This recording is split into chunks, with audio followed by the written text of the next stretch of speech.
Hello, everybody. Hello. Yes. Hi. Hello. It is me. Hi, Froggy. How are Your you? true leader. True Yes. leader. Yes, I How? am the true leader. How? Through violence. Yes. Oh. What? Well, I don't know, but you're going on a delayed reaction. You're really slow tonight. Anyway. Well, looks like yes, the internet is acting up. But hello, everybody. Welcome again to the review of NAOMI, Season 1, Episode 5. For some reason, my camera will not allow my face to be shown, so you're going to have to look at it through a bubble. But we are here today to Yay. Are you Zach now? Am I Zach? Is Zach green and cute and cuddly? Sometimes. The fact that you know that, I have questions now. We'll ask those later after screen. Anyway, Naomi goes to camp. That's the name of this episode. Where she finds rocks and she smokes it. Other people get sick, but she doesn't because she's alien. I wish that would be much more interesting episode than we got. But you told me personally though that you're like this episode because it's going away from the books finally. Yes. Actually, there is some in this episode. We see that Dee and Zumbedo, who is supposedly the big bad, he it turns out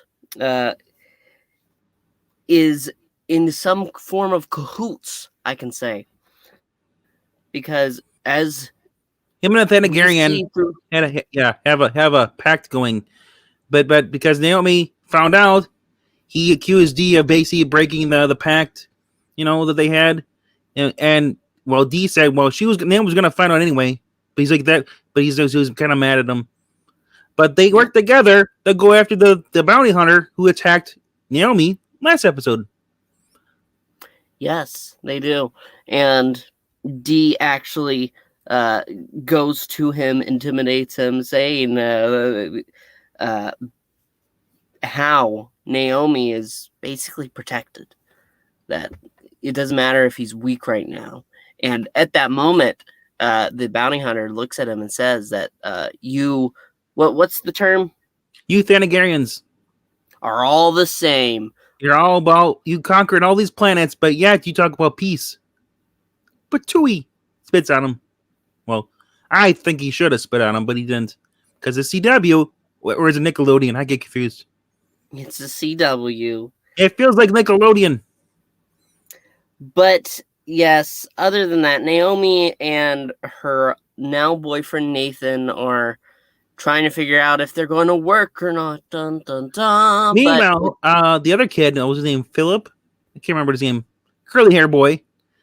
He's jealous, and he tells Naomi, there are other guys out there other than just, Nathan, hinting that he likes her.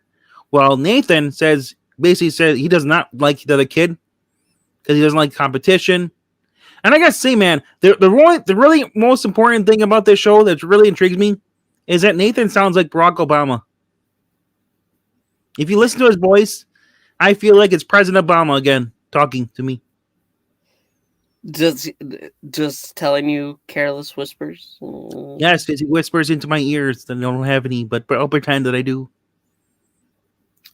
But yes, going back on the Zumbedo front, they have some form of relationship they did not have in the comic books. So this makes Zumbedo have a different layer, and it's making me wonder, how bad is this guy? I mean, he's supposed to be her main villain, and here he's just car salesman who has some shady dealings. But with this new angle that Dee and him are somehow working together to protect Naomi, that it's very odd, and my knowledge is disappearing. I just want to say this is the red flag.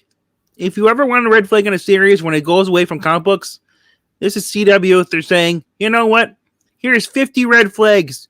You probably shouldn't keep watching, but you're going to watch because you want to see how bad it's going to get. And we're going to make it bad. Actually, I'm going to say something different. I'm going to say that potentially... Don't you dare. Don't you dare. I have to. It could be better.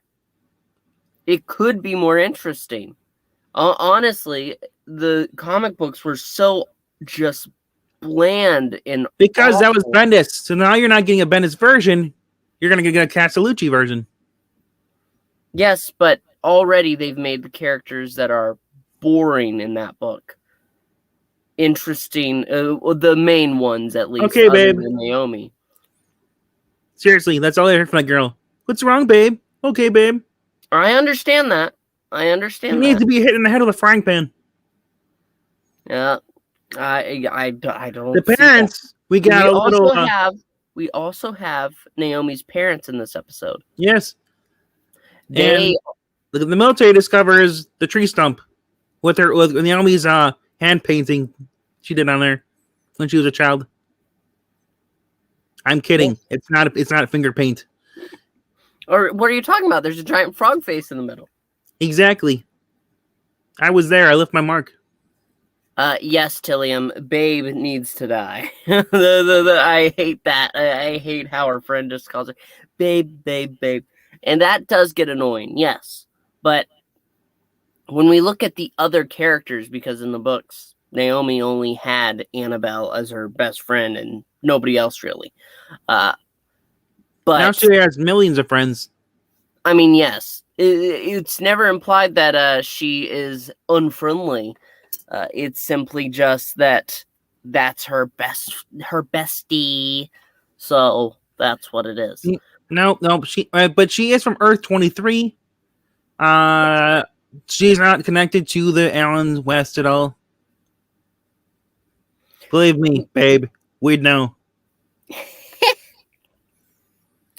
But anyway, Tillium has actually watched the episode last night. If you want to go ahead and leave your thoughts, you're more than welcome to. I'm sorry, he's correcting me. He's a super fan. Earth 29, he knows that. Oh, see, I watched it not even an hour ago, and I forgot what Earth there was. I watched it last night, and I too let it slip my mind. To be fair, I was eating a really good taco, and I said, do I want to listen or just listen to the crunch of the taco and taste the flavor as it goes down to my mouth? That's fair. How do you eat, though? Your mouth doesn't open. I never open my mouth, but doesn't mean it doesn't open. Okay, well, there are secrets about me that you don't know, bro. I don't do everything for you. I just choose to be telepathic. You know why? Because it's much more fun. Okay, that's interesting. Another weird thing. I can't tell if you're being serious or if you're actually legit asking a question. I mean, I think she's telling a little joke right now, but Naomi's parents is Brian Michael Bendis and Brian Michael Bendis. They're in a happy relationship together. Yes. Did you know that Bendises produce asexually? Yes. That's right. And that's how we got Ingleteen. Oh no, that's rude. But accurate. That's about it. Are we missing really anything? We've addressed everything in this episode thus far. So they have artifacts. So they're gonna test it to make sure it's not of alien things. So they had brought his wife in, his mother in, because she's I guess she's in the study of languages and all stuff, hieroglyphic, and they want her to translate. So they went and visited. This is how dumb it is. They're in a military base with cameras and everything. They walk into the lab and they basically contaminated the sample. So when they go to test the artifact, it turns out to be normal stump, not nothing else. And she says, "Oh, it's just regular it's an old hieroglyphic, from the area, native to Earth." Yep, nothing alien about it. We'll do wink wink. Like I said, this is a Nickelodeon show or a bad Disney show. There I say it. It's But, so you know- it's aimed for like 15-year-olds. Not 15-year-olds. It's aimed for like 10-year-olds. If you think about it. I mean, Dog on a Blog has more of a plot. Oh my gosh, no. It does. It's true. It's a dog with Ron a is blog. saying the real truth here. Wait, there's a frog symbol? Froggy is Naomi's father. How could could be. you? Wait, I mean, I could be. You know, I did kiss that princess. That princess? Yeah. What princess? Naomi's a Disney girl. Did you know that? I did not. Tillian, mom's a in the princess. comic, her father has superpowers. Her mother does not. Her mother is just a big badass woman.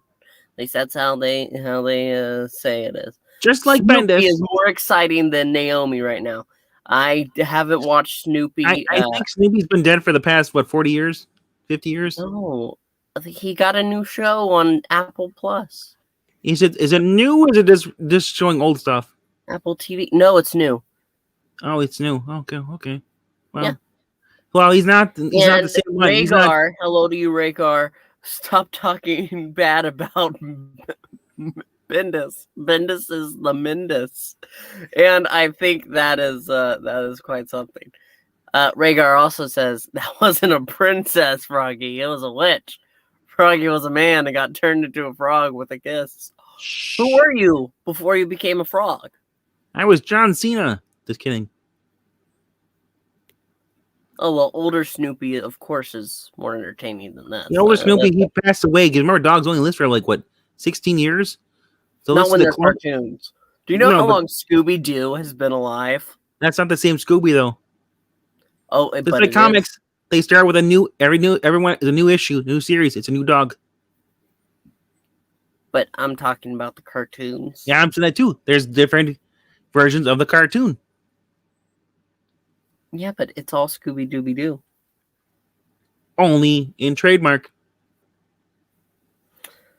Anyway, we're getting off topic here. We just lost a viewer. And I just want to say, if you're enjoying Naomi, tell me what drugs you're taking. Because I want to share down below in the comments. We've really addressed everything that happens in this episode. And Naomi isn't these rocks that were making people sick in the woods. I think they're the property of the DO. Didn't they say the DOD? They were definitely owned by that counselor who gets pretty much dealt. But there are in cases marked DOD, so the DOD knows about these crystals, these blue crystals that Heisenberg brought in. Just kidding, it wasn't Heisenberg. I'm also interested in the next episode, actually, because Star Labs gets a name drop, and they say not to trust Star Labs. But that is the end. We're going to go ahead and go. We will be here next week once again talking about Naomi.